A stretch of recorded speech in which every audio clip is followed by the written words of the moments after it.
mkataba wa maandishi. Mkataba wa maandishi ambao mimi nilisaini, nikatuma barua zangu wakazipokea. Taratibu zao sasa zikaendelea, kuna taratibu zao za kichama ambazo kuna kwa sababu uwekezaji huu ni wa awamu ya pili. Awamu ya kwanza nilishamaliza. Nilivyomaliza awamu ya kwanza wakasema sasa kumbe wewe unafaa tukupe na hapa ututengenezee. Mimi nina uwekezaji mara mbili, hii ni awamu ya pili, awamu ya kwanza nimemaliza.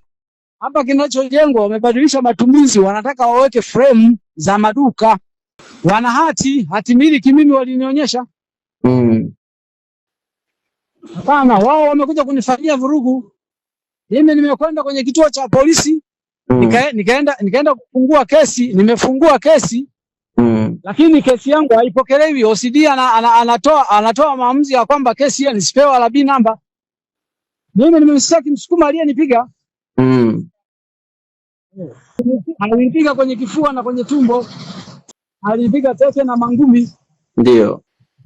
Mimi naona yeye ndo amezungumza sana, kwa sababu yeye ndo tulikuwa tunashikana mdomoni, ananilazimisha mimi nizungumze habari ya chama. Kumwambia mimi sina mamlaka ya kuzungumza habari ya chama. Wewe kama unataka kujua habari ya chama au habari ya kwamba mimi niko hapa, tembelea ofisi